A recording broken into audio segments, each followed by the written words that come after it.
What's going on, everybody? It's your boy JD. We got the Warriors. We got the Detroit Pistons. This somehow was a close game. It was kind of spooky because this is the Detroit Pistons. But without further ado, let's get straight into the fourth quarter highlights. Let's do it. Shout outs to Free Dawkins. We'll leave a link in the description down below if you want to watch the entire full game highlights from Free Dawkins. They got good stuff. Check them out. Without further ado, let's go ahead and get through this highlights. Penzinski with the rebound, gives it over to Klay Thompson with a three-point shot. It goes right in. Nice. So we got, oh, that was an easy lay-in. Can't have that. Number 23 with the ball. He drives into the paint. It goes right in, off the glass. Penzinski over to Joseph with a three-point shot. It goes in. That's like one of the first few that I see Joseph's three-point shots goes in. So kicks it out. Oh, three-point shot going out the other way. Then we got Cunningham. He's gonna start driving, turns around with the fadeaway. It goes right in. Yikes. All right, so we got Joseph, kicks it over to Klay Thompson with the three-point shot. Thanks a lot, baby. Let's freaking go. Kuminga with the haircut. Let's go, baby. Gives it to Dario Saric with the three-point shot. It goes in, baby. Let's go. All right, Cunningham with the ball. He drives it into the paint. He shoots it up. Nah, it goes in, even with a heavily contested. Moses Moody accidentally gives the turnover over. Number 23 with the three-point shot goes in. It's like, Kuminga, what are you doing, bro? Why did you not try to contest this? Let's try this again. Turnover. Moses Moody accidentally, turns the ball over. 23 gets it, but Kuminga just stands there. It's like, bro, like he kind of stops. He's not sure if he's gonna drive, but man, they're in a situation. It's fourth. They're not going to drive in for the two. They're going to try and get some three-point shots in. So he's going to do it, and it goes right in. It's all good. So 4 minutes, 54 seconds left. Detroit with the ball. Cunningham with a three-point shot. It goes in. So Cunningham with the ball again. Drives to his left, turns over to his right, into the paint. He makes it look pretty tight. Here we go. Brandon Penzinski with the ball. Drives into the paint. Oh! Hit him with that fake. He got him. Got him. All right, Penzinski with the ball again.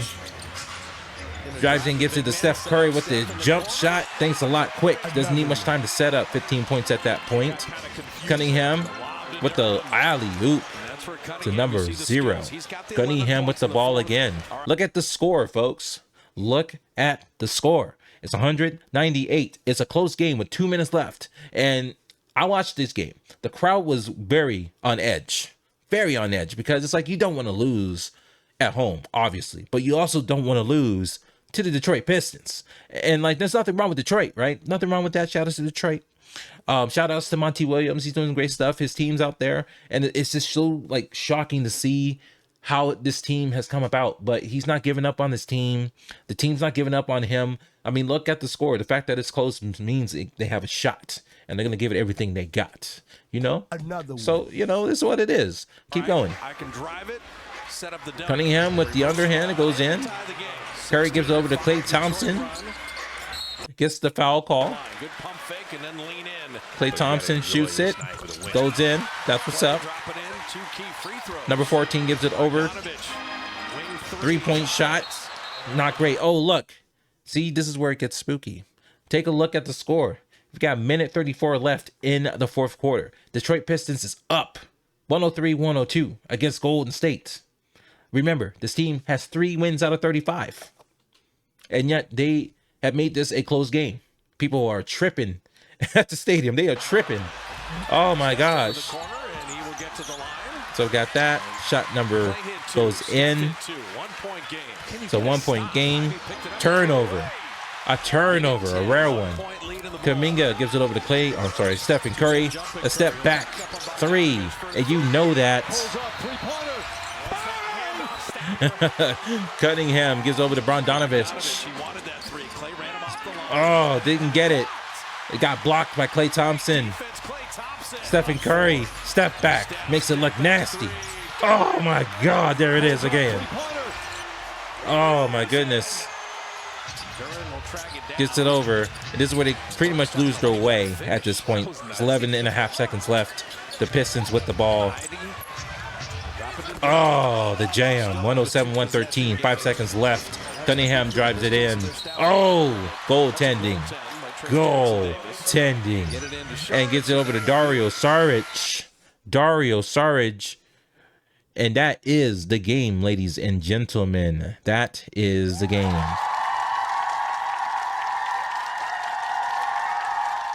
Stephen Curry says that they have no identity at all. It's like they got to find who they are. They need to figure out what they need to do in certain scenarios, right? That's what they need to do, and they haven't been able to do it. And the fact that this was even a close game is sad. It's very disappointing to see that from the Golden State Warriors. So I'm very concerned. I hope they can get into the play-in. This is a play-in team. Unfortunately, they're not hitting the playoffs. I mean, they might hit the playoffs. Depends on how they perform in the play-in. But I think they can get into the play-in. In fact, I believe they currently are in the play-in standings right now. We're about to hit the halfway mark of the season. Hit the standings. Golden State Warriors are currently 10th. They are currently in play-in range. Anything can happen, especially if it's close amongst all the teams. It could swing wildly depending on what ends up happening. But yeah, they're 17, 18, 0.486. And then, of course, the Detroit Pistons, sadly, are 3 and 32. I hope they get a little bit better as things goes on, as time moves on, and Monty Williams learns more about the team. The players learn more about the coaching staff. They figure something out. But that was a nail biter for Golden State, wasn't it?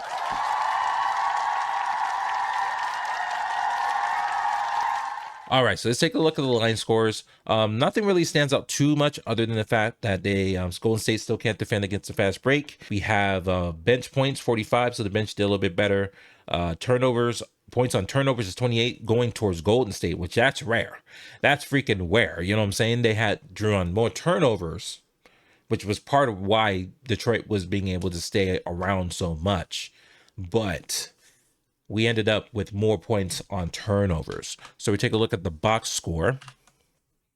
You can see that the top scorers on Golden State's side, we have Brandon Podziemski with 11, Trace Jackson Davis with 11, Dario Saric with 17, Jonathan Kuminga with 11, Klay Thompson with 19, and Stephen Curry with 26. It is very good to see that there are more people playing in these games that are hitting double digits in points.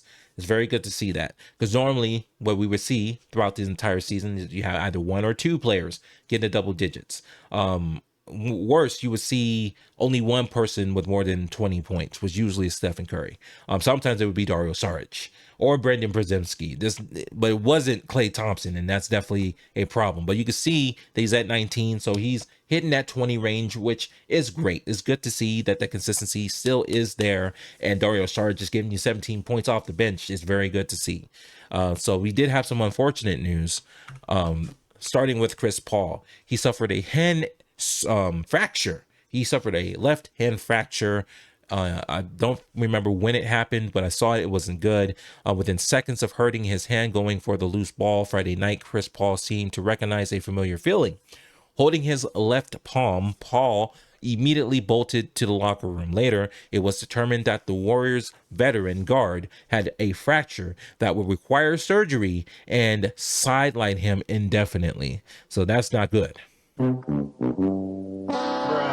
So it's bad. This is his first season with Golden State. You know, he just got traded from Phoenix. He went to Washington, and in between all of that, they traded him for Jordan Poole. And my God, he is so thankful to be traded from Washington, because if he was there, bro, I don't think there would be 3 and whatever they are, like 5 wins or whatever. But like, this is an unfortunate event for Chris Paul. I hope he has a safe and speedy recovery. But when you're dealing with a fracture or bone crack, it's going to take a while for you to get back. Maybe, I don't know, maybe they can tape it up or something. But if that's a shooting hand, I forget if he's left-handed. He might be left-handed, so that definitely is going to be an issue. Yeah, definitely. So that's unfortunate to see, because he's their sixth man. So like when the Warriors are healthy, you have Chris Paul coming off the bench as their sixth man. He's controlling the second unit, and they've done pretty well. Like there was multiple occasions where the bench had to clean up the starters' mess, where they could not get any, they couldn't respond, they weren't able to defend, they weren't able to make any points. And then the bench cleaned it up. I cannot tell you how many times I've seen that happen. And it was because of Chris Paul leading the charge and, you know, directing the young folks, the bench, into the right spots. based from what I've seen. But yeah, this is not good. But I mean, it's not like he's gonna be gone. He's probably still gonna be around, pursuing his knowledge onto the team. But him not being on the court is not great. It's not devastating. It is devastating to see that. So it is what it is. With Chris Paul's hand surgery, that's obviously not great. This is pretty bad. It's unfortunate to see him have to deal with that fracture on his hand, but hopefully he has a speedy, quick recovery and he's able to be there for the Warriors on the bench to just give him some knowledge and give him some information on what his experience is and stuff like that. But with that being said, we have some news on Draymond Green. Draymond Green to join the Warriors on Sunday after reinstatement. It is factual, actual. Ladies and gentlemen, the NBA has reinstated Draymond Green on Saturday. Yes, from a suspension that lasted 12 games. ESPN Adrian Woj that the Golden State Warriors forward is expected to need approximately a week to ramp up before returning to game action because he needs to get back into basketball shape. Not just going to throw him out there. So yeah, obviously this was announced an indefinite ban for Draymond Green on December 13th, one day after he struck center Yusuf Nurkic during the game against the Phoenix Suns. Green completed steps that demonstrated his commitment to conforming his conduct to standards expected of NBA players, the league said in a statement. He has engaged in meetings with a counselor and has met jointly on multiple occasions with representatives of the NBA, the Warriors, and the National Basketball Players Association, both of which will continue throughout the season. So there you go. Is there anything else that needs to be said? Let's see. Golden State agreed with the league's approach. The one who choked Rudy, the one who took a wild flail at Yusuf, the one who punched Jordan Poole last year. That's the guy who needs to change, Steve Kerr said the day after Green's suspension was announced. This is not just about an outburst on the court. It's about his life. It's about someone who I believed in, someone I have known for decades, who I love for his loyalty. Let's see. While Green was away, he had little contact with Kerr and most of his teammates. Space was important for him and us, Kerr said on Thursday.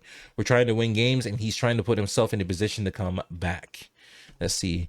Green lost a total of just under $2 million. God damn.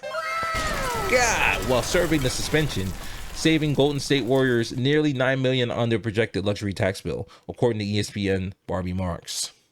So we already know the standings. We know what's happening with the Warriors. And there you go, folks. Oh, man. So there you go. Draymond Green's suspension has been lifted, but we don't expect to see him for maybe a week or so as he gets into basketball shape and gets back into rotation. So what do you think, ladies and gentlemen? Do you think that he's coming back too early? Do you think he's right on time? What are your thoughts? Leave your comments down below. If you like what you saw, please consider watching one of these videos on either side of me. Hit that like button. Consider hitting that subscribe button. And it's your boy JD signing out. We'll see you in the next one. Peace out.